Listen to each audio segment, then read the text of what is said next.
Good morning, good afternoon, good evening, everybody. This is Tony, and you're listening to Comic Conversations, episode 237, where we talk all things comics for the week of April 10th, 2019. And as always, I'm joined by my co-host, Alex. Alex, how are you doing today? I want you to call me Alex Two Belts. Because Becky Lynch is now Becky Two Belts. Not Champ like DC? No. Alex Two Belts, because I have two championships. I have Best Internet Comic Reviewer belt, and I also have Biggest Penis belt. Best. I'll take your word on that one, because I'm not about to find out. Ask the wife. Actually, don't ask her. She'll expose you. I don't want to get exposed. Yes. All right, let's see if we can make it through the show without me having to cry from stomach pains. Yes, everyone, I was food poisoned yesterday, and I was puking and crapping for hours and hours and hours, and I still have stomach pain. So let's see if I can make it through this show without having to take a serious pause. Oh, it hurts. That's good that the people got to hear about how you've been shitting. Hey, I want them to know. Okay, if this is a video podcast, I can always just show the video of it. Gross. See, aren't you glad YouTube won't allow that? Well, YouTube won't allow anything. Although, you should point out, Tony hasn't been advertising it, but he found out, while we can't put videos the way we wanted to do them on YouTube because we're not clever enough to find out how to get around them being auto-blocked, he did find out that he could just put up the videos of the reviews and show the comic. And that gets through. So he's been taking reviews and doing videos of them, which I imagine is less work for him. Well, it is and it isn't. I take a lot more, take a lot more consideration in making it now. So I take my time as opposed to earlier where, sometimes I'm stressed for time. So I kind of threw a review together. Now I can sort of take my time with the review. I'll admit I'm selfishly picking out the reviews that are good, but also ones where I talk a lot. Oh, are you? I didn't know. There's other reviews where you're doing the recap for like maybe 2 or 3 minutes. And I'm like, oh, I don't want to use this. I'm barely talking. I saw one of them. I don't remember which one it is where I was just blatantly talking over you. And I'm like, did he put this up to shame me? No. There's times where I talk over you. So it goes both ways. And I think it was 2 weeks ago. We were doing the show after you worked a 19-hour shift, and I immediately talked over you and buried you. So what happens? I couldn't fight back because I was too tired. It's one of those things to where I don't realize what I do on the show unless now that I'm forced to go back and listen to it now. Oh, well, that's good. I'm like, oh, that wasn't very nice. Maybe I'll try not to do that more often. But then I'll also try to talk during the recap more often, too. So, in other words, I'll interrupt you, and I won't apologize. Well, that's okay. All right, let's go into our first segment this week. News. Someone took in these pants. Somebody painted over painted wood. And where he stood,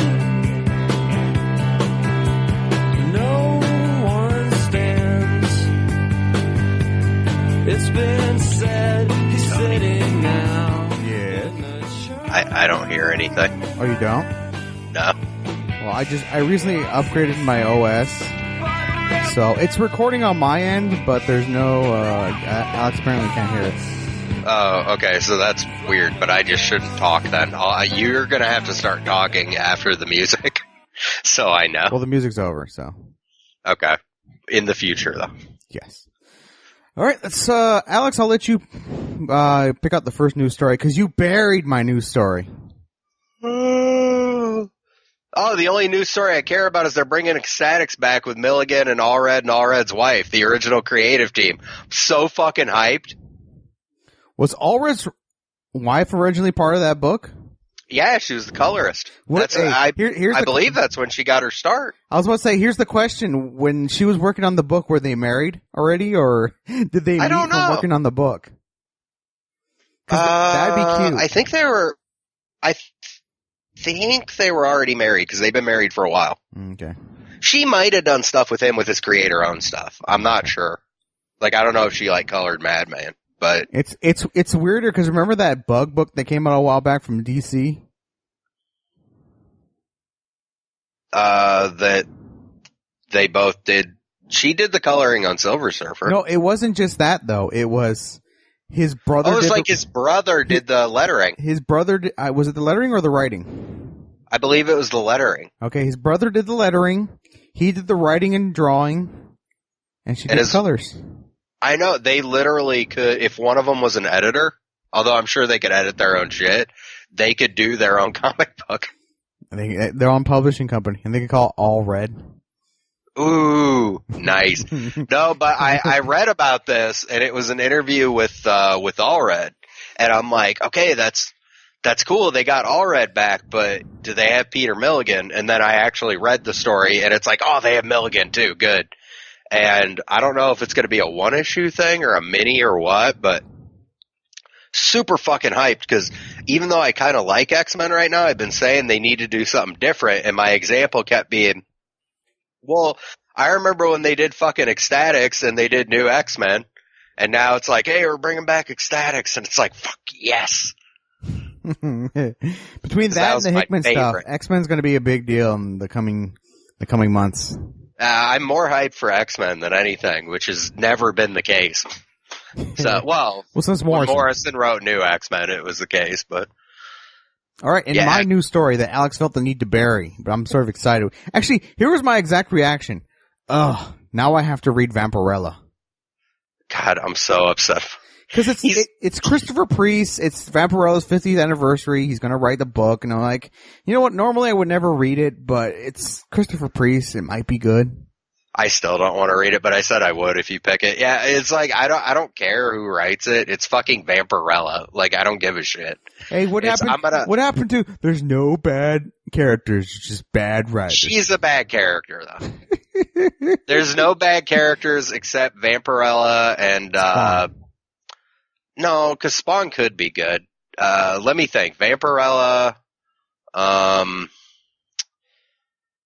There's another comic book character that America Chavez. Oh, that's mean, but true. Who's What's gay, up? by the way? In case anyone was wondering, America Chavez is gay. And not white at all. No, she's Hispanic and gay. And black. They should put Right. that on the cover of the book, and they should do the It's not a book anymore, dude. It already got They canceled. should do the Poochie thing where everybody, if they're not bringing up America Chavez's ethnicity or sexuality, they should be thinking about it. That'd be good. And they should do like what we commonly make fun of Kitty Pryde for. You know how we say Kitty Pryde, who is a Jew. That happened in a comic this week. And for those of you who don't listen often, the reason why we do it is because every single book, they always feel the need to bring it up. We'll point it out this week. Exactly. Because I laughed and laughed and laughed. And So that's gonna be- I don't have a lot to say about Christopher Priest tends to be a good writer. See, we so will- it's probably going to be good. We wouldn't. Not everything he's written is good. Oh, big baby. Hey, I'll always give a new book a chance. Okay. Hey, we get to go through another funny segment. We're done with news now, so now we're going to move on to this week's books. But because of my new operating system, Alex won't be able to listen to any of the music. Which sucks, because I picked the music this week. Yeah. Oh, well. You live and learn. I'll try to fix it for next week's show. Okay. All right, that's going to do it for this week's news. Let's move on to this week's books.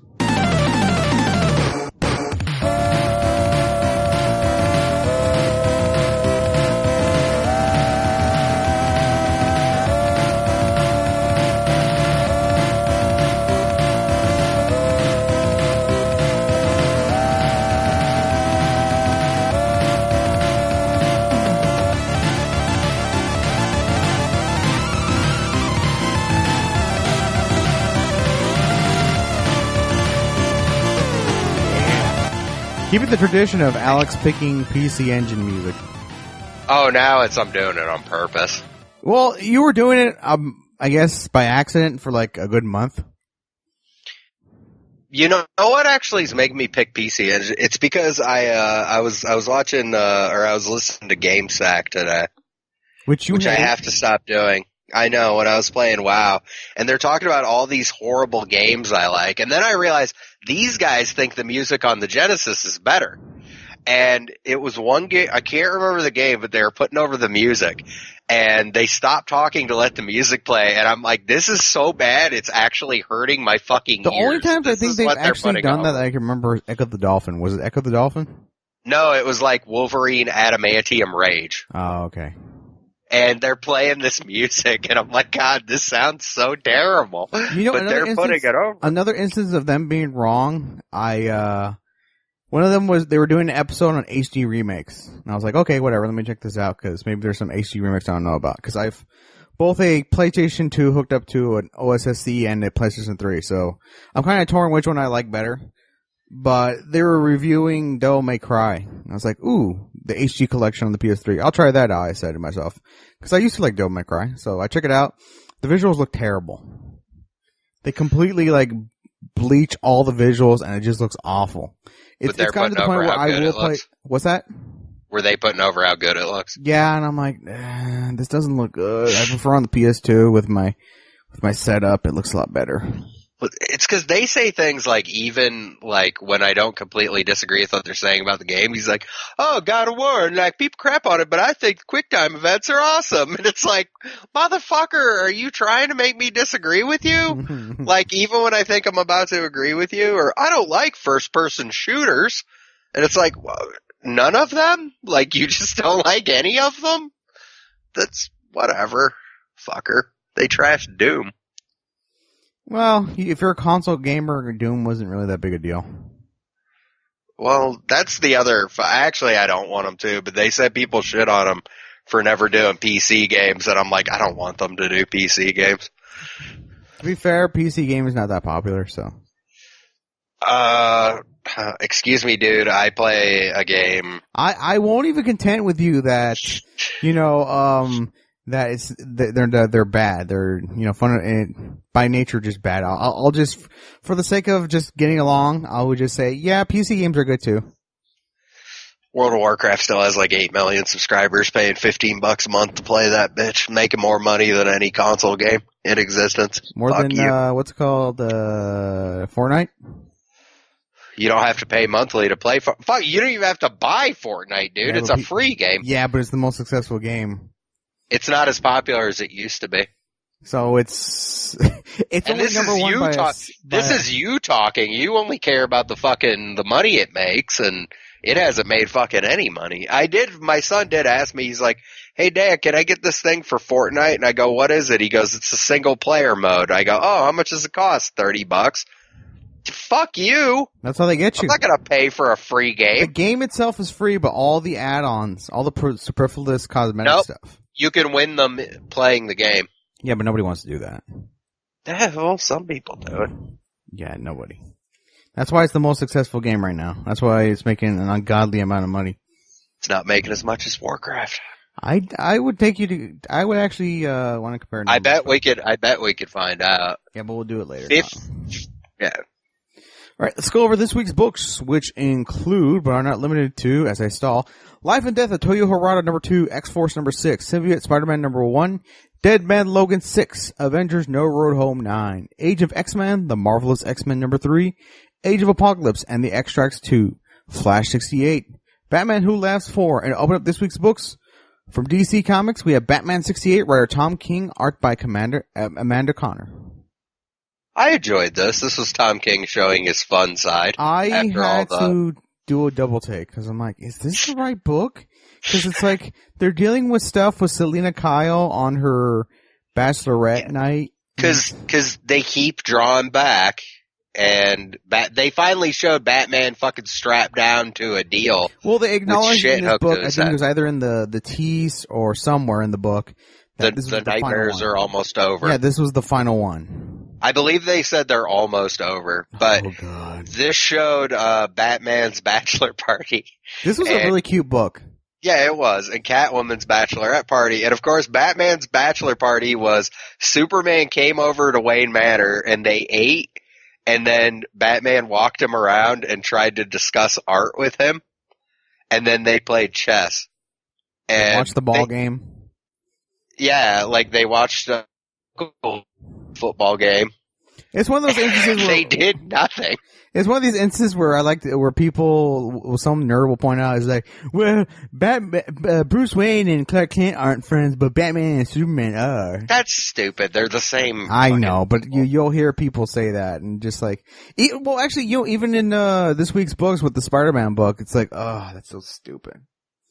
Well, I did pop for Superman's view of Batman, where he said, "I love being Superman, but I hate that I have to be Superman. You hate being Batman, but you love that you have to be Batman." That And I also thought- didn't make a whole lot of sense. It's like, can he just like hate that he has to be Superman, and that it be that simple as that? Because that didn't make any sense to me. Whereas, No, it does. It does. No, because it doesn't. okay, he says he loves being Superman because he loves helping people. Like, he loves what he does. He loves saving lives, but the fact that he has to be Superman, meaning he lives in a world where he has to continually save the world, he doesn't like that. But he's saying Batman doesn't actually enjoy being Batman, but since his entire life is dedicated to being Batman, he enjoys being a detective, and he enjoys beating up criminals. He actually likes doing it, but he doesn't like the situation that created Batman. So it makes a lot of sense, but I thought it was really succinct and got it across. The more fun party was Lois Lane and Catwoman went out and got drunk, and then Lois is like, "Hey, let's go to the Fortress of Solitude." And of course, you think, how do they get to themselves? Obviously, part of the bachelorette party was Supergirl flying them to the Fortress of Solitude. And picking up the key. And part of the whole deal of the bachelorette party was, well, while Clark and Bruce party at the Wayne Manor, like, well, who's going to keep an eye on the planet? We're like, well, we'll have Supergirl do it. Yeah, because Superman almost left at one point, but then he remembered, like, Supergirl's taking care of things for me. Well, you can kind of tell he wanted to leave just because the party was not fun, because Bruce Wayne is not a fun individual. Well, no, he's not. And neither's Superman, really. Well, yeah, so they go into the Fortress of Solitude, and, they ask for drink, and, the robots point out, the Superman-looking robots point out, well, we do not have alcohol, but over the years... Superman doesn't drink alcohol. But he's been gifted 37,000 bottles of wine from all over the universe as thanks. So they did about a full page where they just showed and described the different wines, which is pretty good. And then they took a dip in what was basically the orgasm pool. Yeah, they obviously can't say it's DC, it's a PG book, but that's basically what it was. That's what it was. Brainiac created it as a trap for Superman. And then I found it weird that Lois wanted to go in the pool with Selena. Well, it didn't matter. It was just, there's this bachelorette party. And then they had the Superman robots take their clothes off and give them massages. And then they got really drunk and they couldn't get out, so they had to call Superman to bring them home, which is also cute. And Superman did have a talk with Batman about, like, Batman did not want to discuss the fact that he was getting married at all. And Superman's trying to. He's like, Bruce, I've actually found that I'm a better superhero since, I got married and had a kid, and Batman just he just lets him talk and doesn't comment at all. Because apparently he doesn't want to discuss this. And yeah, in the end we find out he's strapped up somewhere, shit hooked to him, and that's why the fact that Batman was so affected by the fact that he didn't get married means he probably should have gotten married. Because he seems to be very bothered by the fact that he didn't get married. I don't understand why they shouldn't let him get married. Maybe they will in the end. They better, because it's just like, well, just do it, and then they can get divorced, and I feel like that... Or they could kill her. It's too simple, and then eventually you're going to undo it. Whereas I feel like a divorce adds a layer onto their relationship. For the divorce to work, they'd have to be married for like 10 years. Why would they have to be married for 10 years? Because otherwise it wouldn't get over. Like, if they do it in a year, it doesn't get over. Because the relationship wasn't established. Well, then have them be married for a year. or 2. It just seems too soon. And then, I just don't like the divorce thing. It's yeah, but you already have the whole freaking Batman with a baby mama. yeah. Well, you read comics to escape. You don't want. So Batman having a love child with Well, that's fine. Because how many people have a love child with a foreign assassin who's the daughter of one of their greatest enemies? That's still comics. That's still, there's something there. But like, he just gets a divorce. Like, it's okay, like, a superhero and a supervillain get married. And then they she's get not divorced. really a supervillain. She's been half a hero for years now. Let's leave it at anti-hero at best. Okay.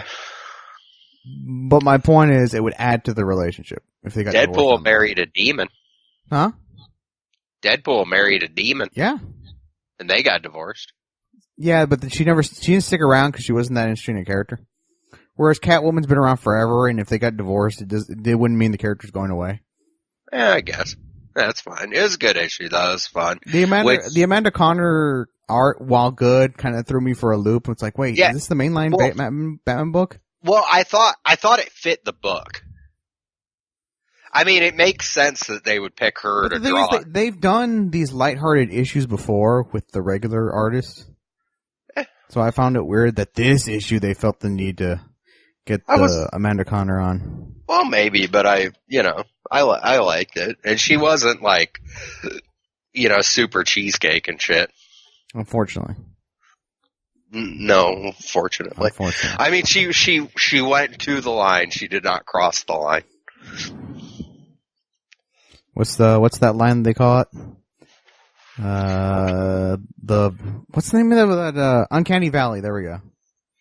Well, no, that's when something Almost looks real. something artificial almost looks real. I more meant the line of like into horrible taste. Oh. They don't do that too much these days, which is a crying shame. Eh. Alright, let's move on to our next book. Since we're talking all things Batman. Batman Who Laughs, number 4 of 6, writer Scott Snyder, art by Ock. I didn't hate this. And I'm still not sure which one of us is right. What do you mean? I think actually you may be right, because I remember we were arguing back and forth. It's like, we skipped an issue, no we didn't. We skipped an issue, no we didn't. And I'm pretty sure you're right, but I'm not 100% sure about that. I don't know. I knew what was going on. Hmm. We didn't, because the last issue was where Alfred caught him and he was all laughing crazy and he had the Batman Who Laughs deal on, and this issue picked up on that.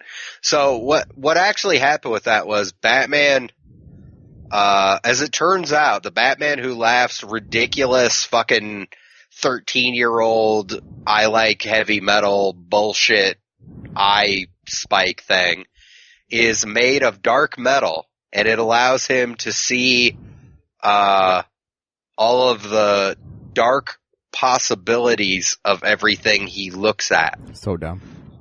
But Batman felt he could filter through these and also use it to find out where the next Bruce Wayne he was going to bring over gets brought in. So he goes to Blackgate, I think it was. He didn't go to Arkham, he went to Blackgate. And they're bringing over a Batman, a Bruce Wayne who was the warden of Blackgate. Yeah, I was a little confused by that, because... Okay, so, well, because they need another Batman. But the whole key was there was a cop there, like or a prison guard who Batman knew was like a good dude, and he wanted him to work with him. But as it turns out, the prison guard was actually the Batman Who Laughs in disguise. And in the end of the issue, he had fucking all the prison guards shoot at Batman. So Batman's dead. Yep, definitely dead. I don't think he's actually dead, but No, he's dead. that's what happened. Definitely dead. And Joker made a deal. Real Oh Joker made a god, this was deal with unbearable. Batman. This is so stupid. I hated this part of the book. If Batman goes over the edge because Alfred won't be able to, then Joker will kill Batman. I found that to be far He too knows cute. he'll do it.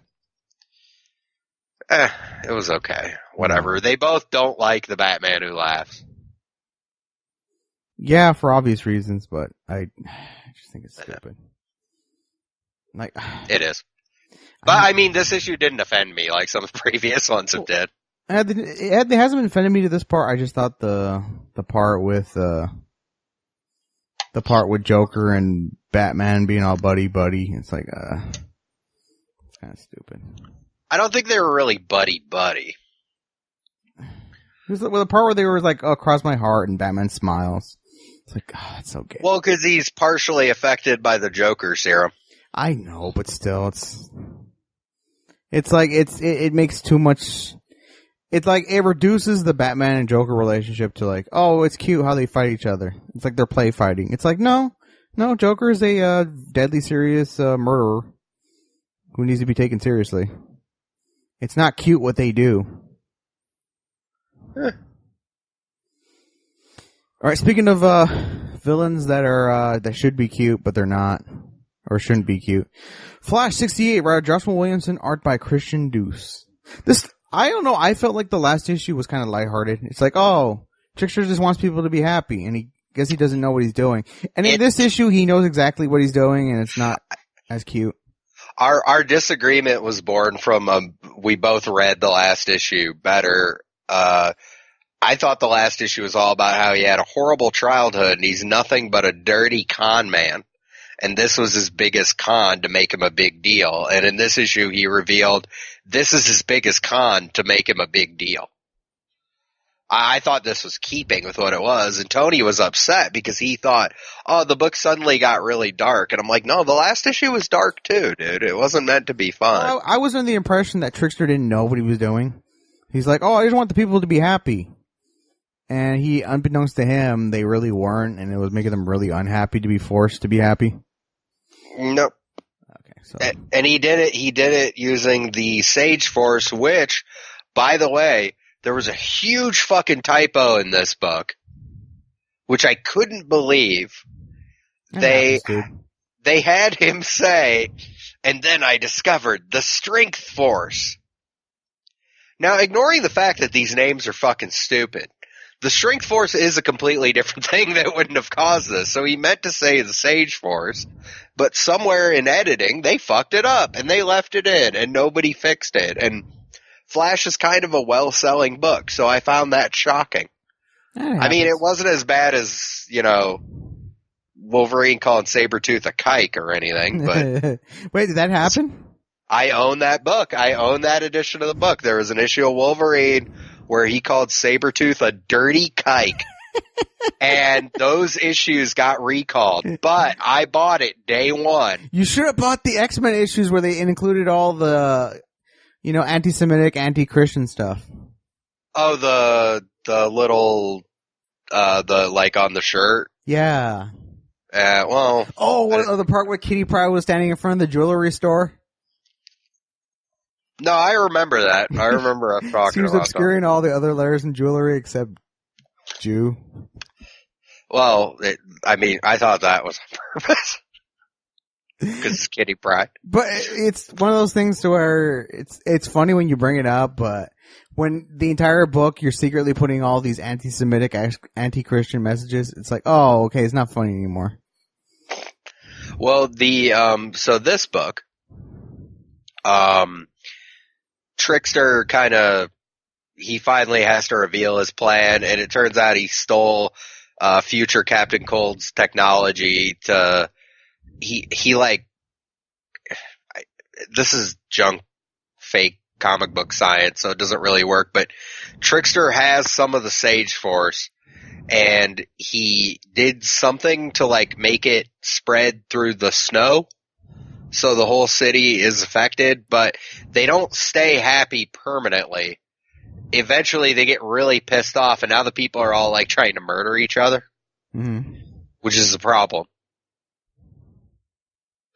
And, Flash has to stop him. Yeah, this is still good, but the book wasn't going in the direction I thought it was going. So while I was disappointed it wasn't, I was like, oh, this is still kind of good. I like Flash fighting the rogues. Yeah, I was about to say I Or- like him find the rogues because I don't know, they just I can't describe it. It's like Well, do you remember what happened at the end of the book? doesn't he team up with Captain Cold? That's all I remember. Well, sort of. It Oh, turns out Trickster!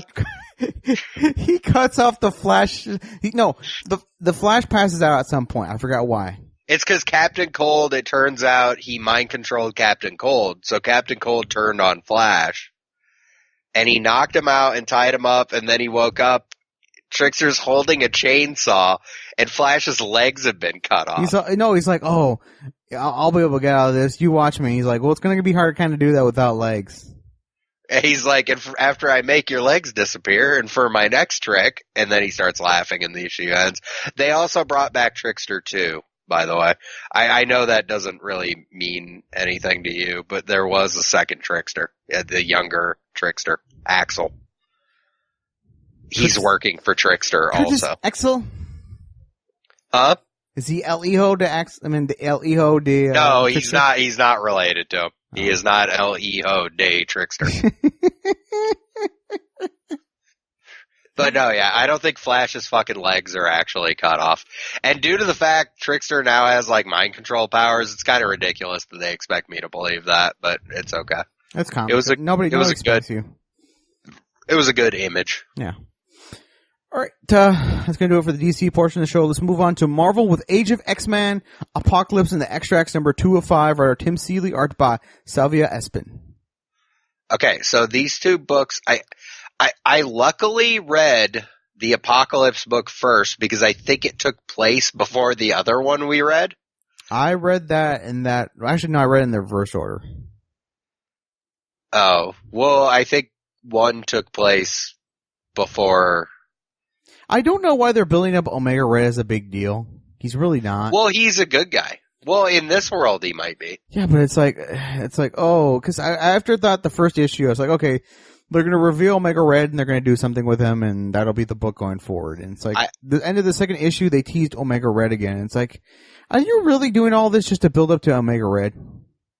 Well, he's going to help them. No, I know he's going to help them, but I'm saying they're building him up as to be a big deal, and it's like, really, of all people? You know, there's Magneto. Well, Magneto and Apocalypse are in this book, right? Well, okay. First of all, if we're going by correct and not bullshit comic laws, his arms are adamantium, and adamantium is not affected by Magneto because it doesn't have a magnetic charge, and that is why him pulling the adamantium out of Wolverine is a bullshit story. By the way, I'm just saying, you have all these characters already in the book, and we're supposed to be like, oh, Omega Red's a big deal. It's like, okay, I don't know how true that is when you have supposedly heavy hitters in Apocalypse and Magneto in the book, but okay, let's see what you got. he killed a bunch of guys who nobody knew. The more important thing is, yeah, he's gonna do something against X-Men. Yeah, that's gonna go well. They showed when Kitty Pryde was rescued. And she was brought to meet with Apocalypse, and he had just a menorah sitting on the table. That was hysterical. And she's like, when I touch this, it gives me good feelings. Like it's from a better day. What is it? And he's like, it's a menorah. And it's about God and faith. And she's like, it makes me feel warm inside. So every image of Kitty Pryde has a fucking menorah for the first 2 pages. I misread what you wrote. I thought you wrote she was wearing a yarmulke. No, because she can't, because there's no religion in this world. Yeah, I know. Well, also, I don't think the women wear the yarmulke. What I realized in this book is the world he created. I guess we should more talk about this in Marvelous X-Men. In this one, they went somewhere to do something like iBoy, Genesis, Dazzler. They went somewhere to do something, and there were bad mutants there. And they got their asses kicked. Like, iBoy had his fucking hands frozen off, and they ran away, but then they stopped getting chased, and there was a note in Russian pinned to a thing that was like, these people tried to hunt me and they wanted to make me follow the evil X-Men regime, but The enemy of my is enemy friend. is my friend, and he fucking Omega Red apparently murdered all of them, which actually did fit in because what they showed was the extracts, I guess is what you call them, Apocalypse people. Like, Eyeboy was like shooting them, but they made fun of him because he was shooting them with rubber bullets. Like, they won't kill. But Omega Red will fucking kill. So that's why he was able to stop them, and they couldn't, because they wouldn't kill him, but he would. I'm sure. Although I'm not sure he's normal Omega Red, because they all had gaping holes where their eyes should be. At the same time, what is he going to do against X-Men? Well, nobody can do anything against X-Men, because he has God powers.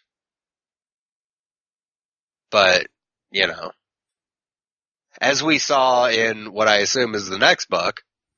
Yes, Age of X-Men, Marvelous X-Men, number 3 of 5, writer Loni Nadler, art by Marco Fali. So X-Man's world is unsustainable, is what this issue. Because not only does everyone, because the big thing in this issue was Storm and Magneto both got like visions of the world as it actually was. And like they're watching Apocalypse on TV and they're all going like good little fucking party tools. Like, oh, we have to turn this off. We can't look at different ideas. And X-Man actually said, he's like, you know what? No, we can't. Because the only way to confront the ideas you disagree with is by hearing them. And, you know, eventually fucking Colossus just smashes the TV. But in reality, Colossus really wants to fuck Kitty Pryde. But he can't. And everybody wants to fuck somebody else, but they can't. And they're completely fighting against human nature. And the way X-Man seems to deal with this is every time somebody's like, hey, I want to fuck, or I want a family, he just erases their minds. And in this one, Storm and Magneto were meeting to discuss this, and X-Man, who can fucking see everything that's going on in the world, comes to get him. And they realize he's going to mind wipe them, and they immediately lose their shit and try to fight him. But he's too powerful, so he immediately wipes their minds and teleports them back to the X-Mansion, and they'll never remember why it happened again. And he's even pointing out, like, he doesn't like having to do this, but he's going to have to keep doing it, because no matter what he does, he can't actually change the world permanently. And I don't know why he thinks this is going to turn out well for him. Because he can't just keep fucking mind-wiping everyone. He seems to think he can. But it doesn't work, because even he pointed out, and they pointed out in the book before, if you remember this shit once, you're more likely to remember it again. Every time he wipes your mind, it's less effective. Like, it works in the short term, but anything can snap you out of it, and then you fucking remember everything. It's not like they remember stuff in stages. They fucking remember everything. They know that the world isn't right. So he has to mind wipe them. But then he mind wipes them, they come back, they see something less of a trigger, and it makes them remember, and then he has to mind wipe them again, and again, and again. And then he sends them to fucking X-Prison, which we didn't read that book. So, and I mean, they've already shown, like, if one of the X-Men goes bad, that's fine, because he just basically erases them from everyone's memory and replaces them with someone else. Mm-hmm. He doesn't have a problem there, but he's gonna have fucking problems. So, which is fine, because they're on issue 3, so it's winding down. It's one of those things I didn't pay attention to the numbering because I just assumed it was going to go on for a while. But this thing is more than half over. It's it's only got a few more. It's because they put out each of the books has 5 issues, and they put out 2 of them a week. So it's all, you know, coming towards a conclusion fairly quickly. The problem is, like, he's still not really a bad guy, like, because he's not killing anyone, he's not hurting anyone. And he really thinks what he's doing is right. What he's doing is terrible, but he's not hurting anyone. So, I don't know what they do with him as a character. I mean, we already have fucking young Cable running around. I guess it's a way to get rid of X-Man. Well, he's just probably going to die. We don't need him. Well, the whole reason why he started all this because he was dying and he wanted to leave he wanted to leave his mark on the world, and I'm wondering when that comes. When he finally, I don't know what disease he has, but we know that out of this, that's why Hickman and shit's coming in, and why Milligan's bringing back Ecstatics. It's all coming out of this. Mm-hmm. So something big is going to come out of it, but I don't know what. Like the X-Men who are gone show back up. Well, that's presumably what's going to have to happen. That's all that can happen. Well, I get the feeling this is the story. Who's the writer on this? I don't even have that. I thought this was the normal X-Men creator, but it wasn't. Well, they have different writers on each of the books. Yeah, so. but this is the Marvelous. Oh no, you're right. There's the Age of X-Men. Never mind.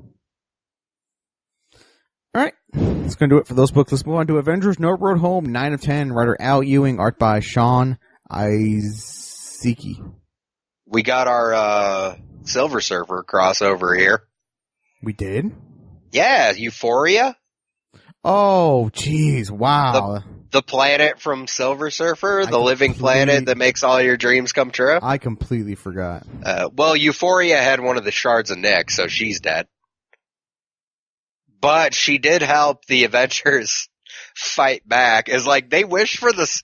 Like what she did was she's like, okay, what does everybody wish for? Because that's what she does. She grants wishes. And they wished for things that didn't really coincide with each other. So eventually Nyx takes back her power, so she's God now. But like Hawkeye wished for the perfect shot. And he got to fucking shoot her right in the eye with an arrow, which apparently did something. It pissed her off is what it did. Conan gave a brief speech in this. He delivered a speech only Conan could. Yeah. Conan gives. I will say I like that Conan has not changed his character. I think it was last week when they were talking about, Conan's going to be part of Savage Avengers, and I sort of scoffed and be like, well, what exactly is Conan going to bring to the table? Now, maybe power-wise he doesn't bring anything to the table, but his personality is amazing. Yes. Where he just talked about, well, I don't remember who it was, but they said something about, it was Spectrum, I think. She said something about, basically I don't want to live forever or something like that. And he explained, he's like, no, life is all about fucking struggling to not die. That is the point of life. He's like, there are evil witches and bullshit that will try to fucking kill you, and the entire point of life is to murder them. And no one, Crom, and no one else gives a shit. You're the only one who can take care of yourself, and you have to take care of yourself and fucking live as long as you can. And I'm like, Conan is awesome. Conan's my hero. He's like, you have to live no matter what, and murder everything that tries to stop you from living. But she's a god now, so this part I didn't understand. There's light coming out of a house in New Jersey. Yeah, you got me, dude. And she has to go to this house, and they all go there. And who was it that made it through? Was it Vision? I forget who. The thing is, there's one issue left, and this feels like it has a lot more to go. That's because it picked up a lot after issue 6. Oh, there's a cute little part of this book where this entire book, the entire time Clint's trying to find his the remaining of his Goliath formula, and he can't find it anywhere. But sure enough, who finds it but Rocket? Rocket had it, and he takes all the Pym particles and becomes Giant Rocket and fucking steps on her. Which did not kill her, but he did get a step on her, which is fun. Oh, and Conan's speech was in regards to Hulk. Banner was commenting on, basically, I want to die. Mm-hmm. And he called him a pussy. Well, because it's Banner, so. Well, he's probably mad because he saw Hulk, and he's like, oh, I really want to fucking kill that thing. And then he turned into Banner, and he's like, well, now I don't want to kill him. It's fucking pussy. So, yeah, it was good. But it's ending in the next issue, so it's like, fuck. there's a lot to go still, and I think it's going to be wind up being a plus size issue. Because I don't see how they wrap this all up in 25 pages. Yeah, they beat her. Yeah, but then there's got to be And somebody, fallout. probably Vision dies. God, do they really have to kill Vision? They might. Since King stopped writing him, they haven't exactly been able to get him I'd over. prefer they kill what's her name, Spectrum. I'd prefer they can't kill her because she's over from the movie, so they have to kill. They could kill Voyager. Nobody likes her, Yeah, that's true. but I mean, killing her is kind of. What's the point? And they can't really kill Hercules because he's like kind of having his moment of realization. And shit, like you can't really kill him. That'd be a dick move. But at the same time, nobody's really using them. And you have Conan there, so do you really need Hulk and Conan? They could kill him. I mean, Especially now, because like since he's tried to be a better guy, he's more generic. Mm-hmm. Like you can tell a redemption story, but you can only tell it for so long. I just want before he dies to give that thumbs up again. Why is that now become his gimmick? Because he's not a pro wrestler. What do you mean? Because he's not a pro wrestler. Well, you can't have like a thing. Just make it where like he's talking about something and then he sort of just looks into the camera and gives the thumbs up. Oh, you know what my favorite gimmick in the Spider-Man game was? Here we go. I have no idea. When he was doing Spider Cop. Oh, you haven't played it, have you? No, I only played like the first 20 minutes of it. Well, this comes up in like the first hour. He works with a cop in the game, right? Yeah. And he does like a grizzled detective voice and he pretends he's Spider Cop. He's And she monologuing to fucking himself, hates yeah. it. Yeah, but he's monologuing to himself over a radio so she can hear him. Oh yeah, I remember that. And she's like, oh god, not again. I enjoyed that. It was very fun. Well, since we're talking all things Spider-Man, let's talk our only Spider-Man book this week. Symbiote Spider-Man #1, writer Peter David, art by Greg Land. I like this, but it was only good because Peter David wrote it. Like, the story is useless. Like, The premise really does nothing for me. It's basically, hey, let's tell some stories about when Spider-Man had the black suit on. yeah, but it was very well written.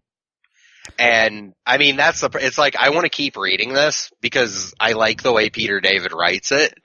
But if somebody else wrote this would not work at all. And I don't know how they're going to continue the story because you can't, like, finish the story since it's about Spider-Man with the symbiote suit. And, I mean, in this story, they did do a thing where, I forget who he was meeting with, but it opens up with, like, Mysterio getting the shit kicked out of him by Spider-Man. And then they cut back to the past a little bit, and he's meeting with, like, another supervillain, not in costume. He's talking about, like, oh, I'm gonna rob this fucking bank, and I got this perfect plan. And when he's robbing it, this female security guard who he was gonna use to open the bank gets shot. And he feels like, cause the other criminal was telling him, like, you're a wuss. Like, you've never even killed anyone. So you can't be a real supervillain. And he feels so terrible after, this girl dies that he's gonna give up being Mysterio. And he ends up going to her, grave, but at the same time, Peter's there with, Black Cat, who I guess he was dating at the time. That's not what she told, Aunt May. Well, but Aunt May smelled it. She's like, I'm Peter's friend. She saw, And she's like, honey, goes, I'm not that naive. yeah, you can say lover. Although, who the fuck would say that? You're talking basically to his 900-year-old mom, and she's like, oh, you're not just Peter's friend, are you? Not really. I'm his lover, his girlfriend. But she won't say lover because nobody says that. Like, you could have just said girlfriend. Like, what? You got to specifically talk about fucking? Well, anyway, Well, so maybe she was hoping, that Aunt May would be, into that. well, so we cut back to the beginning briefly, where Peter was fighting Mysterio, but his spider sense wouldn't go off, and he couldn't figure out why. But then he realized, well, it's because he actually isn't a threat. He really didn't want to fight me. But then he, zoots off his suit, and Mysterio saw that the suit was different, and then decides, well, I got to figure this out, so I guess he's going to go back to crime. And I imagine the story is going to be about, because Spider-Man, when he had the symbiote suit, he eventually, turned into a dick. Well, you already could see that he already had moments of that in this book. Well, yeah, because especially when he was fighting against Mysterio. He was kind of beating the shit out of him more than he needed to. More than old Spider-Man would. But then obviously in this book he became aware of it and stopped. Yeah, but it's going to keep pushing on him, because that's why he eventually drops the suit. Yeah, I know. Drops the suit. But yeah, this is a really good book. It didn't have a particularly good premise, and I don't really care about Mysterio. But because Peter David wrote it and this was written so well, it was actually a really good book. Yep. I just wanted Mysterio to break his knees. Who's that jumping off the boat? R-O-N, Mastrio. My knee is blown. Isn't his fucking knee hurt? Isn't that why he had the 20-second match at Mania? His knees are always hurt. Or is his ankle? Which is below the knee, so. Too bad he didn't wrestle Kurt, so he could be like, he made my ankle hurt. Ankle hurt. Samoa Joe is getting a brief push because Rey Mysterio got hurt. Except now he's going to lose to Braun Strowman. Samoa Joe. I bet he can get a good match out of Braun Strowman. He got Baron Corbin's only good match. You're fat. Baron Corbin could call him fat. I don't know if Braun can call him fat. Braun's they should have Otis Dozovich call him fat. Yeah. That'd be funny. You ate too much of that carbs. You're eating too many carbs. You know who don't like guys who eat lots of carbs? Pretty ladies. Oh God, make an Otis Dozovich comic. If fucking WWE comic is ever about heavy machinery, we're reading that issue. It's gonna be fantastic. I think I wouldn't hold your breath. Oh, you never know. Yeah. All right. Dead Man Logan, 6 of 12. Writer Ed Bryson, art by Mike Henderson. It's funny this is 6 of 12 because this read like the final issue. Yeah, this did. So this issue was first Wolverine. Old Man Logan meets up with modern Lady Deathstrike, who's not Lady Deathstrike anymore. No. And basically tells her, here's this little girl. In the future, she's my wife. My wife? And she's like creeped out by it because she's like, that's weird. He's like, I know it's weird, but like, you'll understand. He goes, here's the deal. She had a shit life because she was married to me, and then she died because she was married to me, but the future's going to be different now. So I've stashed away a shit ton of money, and I want to make sure you get it. And I know I can trust you. What do you think of all people she would understand if she was married to Logan at one point? Well, she did accept it, and she's like, yeah, I'll take care of her. I'll make sure everything's good. And, so he took care of that, but then he kept smelling someone, and he went to a bar, and he ordered 2 Canadian beers. And it turned out the guy following him was normal Logan, who had to make sure he was legit and realized he did, and they talked and drank, and he gave him some advice, and there was a bar fight, so of course they got in a bar fight. Logan went back to the X-Mansion, Old Man Logan, and Forge was turning on the deal that'll send him back to the Wasteland, and everybody begged him not to go. Well, not everybody. Glob begged him not to go. Jubilee said she'd miss him. They all told him to be careful, and he's like, blow this shit up behind me. So he goes back to the Wasteland. They did, in fact, blow it up behind him. And now he's back in the Wasteland. The issue being, there's 6 issues left, and like, what? You know what I'm getting at? Like, is it just gonna be like him doing stuff in the Wasteland and then he's gonna die? I have no idea. And a funny thing they mentioned this issue, and obviously I don't think they didn't leave it for no reason, but while we weren't reading this book, the Old Man Logan book, he fought Maestro. And Forge was in his lab and he was talking with the other X-Men. And sure enough, in one of his little tanks, he had a little comatose Maestro. Well, they thought he was dead, and they're like, shouldn't you, like, get rid of the body? And because he explained, he's like, he's not actually dead, because he's the Hulk. Like, he's not gonna die. So he's not really dead. But how often do you get a chance to have a Hulk?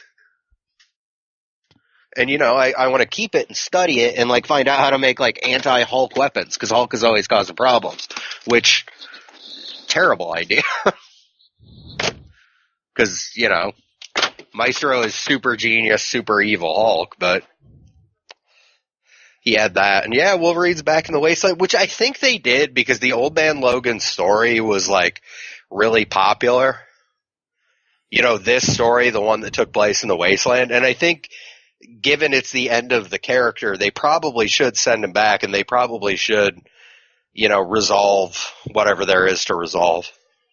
Yeah, I don't know what there is to resolve, but I guess we'll see in the next 6 issues. Maybe I'll make the Wasteland a better place. Yeah, maybe.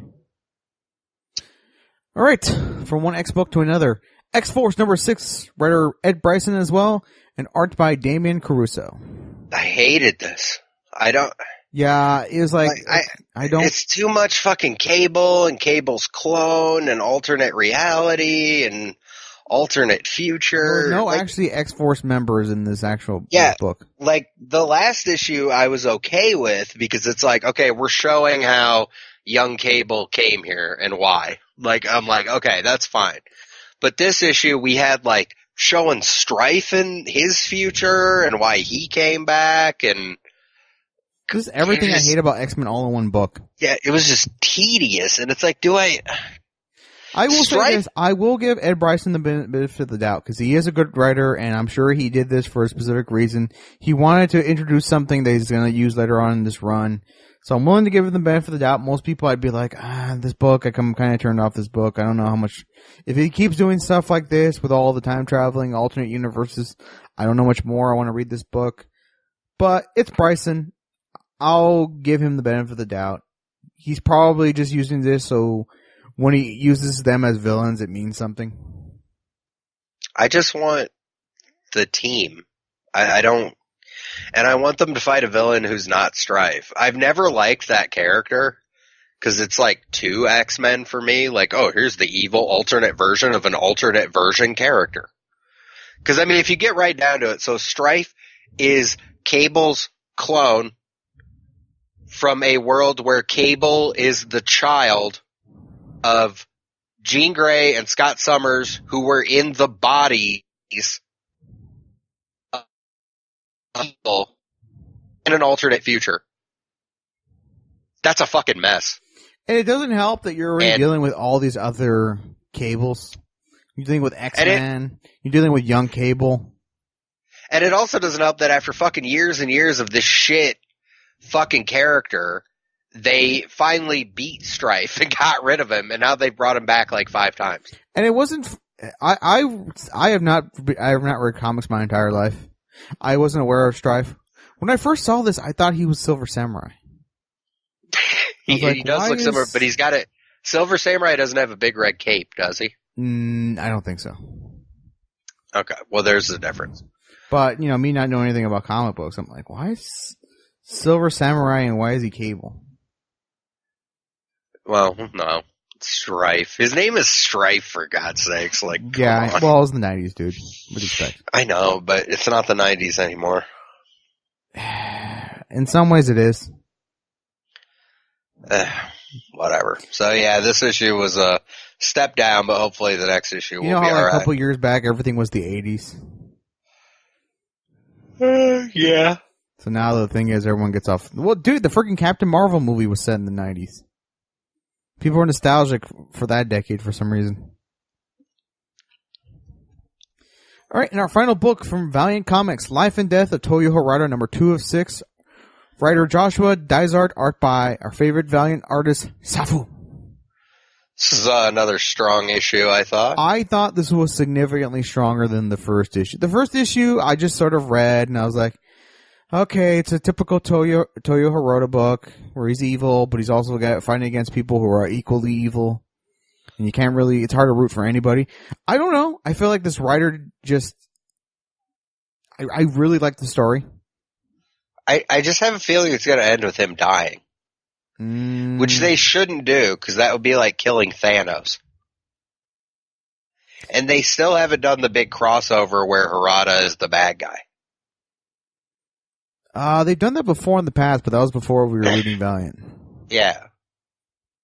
So They haven't done it since the relaunch. Like, he hasn't been beaten. we've read other Toyo Hirata stories that weren't as good. I think the only time I've liked a Toyo Hirata in a book was when he fought. What was the name of that one space guy who had the god powers? Divinity, which I never read because I hated that book. I liked when he fought Divinity, but that's about it. We read, I think the book was called Imperium, which was the Toyo Hirata team with all these guys on it. And you and Dave was still doing the show, didn't like it until like issue. Well, because the thing, In fact, you stopped reading it. The other writer was sort of all over the place. I couldn't follow the storyline. This storyline's very simple and easy to follow. Well, so the what I was normal gonna say was- Toyo Hirata story of him fighting against people that are just as bad as him, I was like, okay, I was turned off by that. But this story seems a lot easier to follow, so it's like, okay, now I'm into it. Well, what I was going to say was you guys eventually, I made you read the book again, and then you liked it. Yeah. So I don't know, maybe it just took ramp up time. But this one, the main focus was his super genius other dimensional girl, who in the last issue we found out she was really upset with Harada because he hadn't given her what she wanted. She finally revealed what she wanted, which is a couple hundred pregnant women that she can hook up in a farm. Oh, that was horrifying. In different stages of pregnancy. And even Toyo Hirata was sort of, he fucking threw her against a wall. Well, and then she was quick to point out, it's like, Toyo Hirata, all the people you've killed, over the years. And for some reason why, the people farm, that's a bridge too far for you? Well, because you know what the difference is. They've been showing it in this issue because they showed how Harada came to be. And they've never shown him to be cool with, like, hurting innocents. How did he make that one team of Psyots?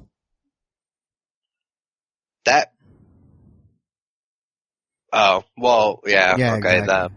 But if they didn't become Psyots, then they hadn't realized their full potential and they deserve to die. Yeah, but they would have died in the process. But, I mean, she wants to take hundreds of normal pregnant women and experiment on their babies. Like, that is fucked up. Like, there's no greater goal there. No, but at the same time, how many people has Toyo Hirata killed over the decades? And it's like, the people. Well, but she pointed out, like, he gets pissed off and he throws her against a wall. And she's like, but you won't kill me because I'm too useful to you. And he, like, walks away. So she has her talk with Rising Spirit and tells them, okay, so here's the deal. Harada sleeps one day out of the month, and that is the only time you'll be able to take him down. I'm going to tell you what day that is. So she does, and they're apparently going to take him down, but she's meeting with his number 2 at the time, and she's like, she takes a call, and she's like, oh yeah, Harada's going to go into his little sleep chamber there, and she's like, wait, what do you mean? And she's like, oh yeah, he's doing his thing. And they had her point out, she's like, they know that she's turning on him. So what they did was, they also knew the only time he'd be vulnerable is when he's doing his little nappy. So they changed the day he was going to have his nap. He pretty much just said, I'm going to change up my cycle just to see what happens. Yeah. And I don't think she'll be able to cancel the attack. So it's going to happen anyway. And then and she even asked about it. She's like, wait, why is he going to sleep now? And she's like, why do you know what his sleep schedule is? And he's like, why have we never done a psych exam on you? Let's do it now while you're here. Yeah, and by the way, this character is apparently a giant monolith in another dimension. That was kind of cool. Because they pointed out it's inhabiting this body. It's not actually this woman. It's just taken over her body. And they showed it, and yeah, it's a big fucking black thing in another dimension. So There was a really cool moment where, from the first issue, that one guy who had been taken over by the alien, and they were supposed to be in communications with them, but you know, in the meantime, the guy's just in the facility. He's like, I don't know what's going on. Why am I naked? I thought that was funny. Yep. All right, that's going to do it for this week's books. Let's move on to our final segment, next week's books. And Alex, of course, I get to play music and you get not to hear it. It'd be funny if I changed it on you and you only find out by listening to the podcast after. that would be a dick move. Yeah, but I'm not going to do that. So 3, 2, 1, here's the music.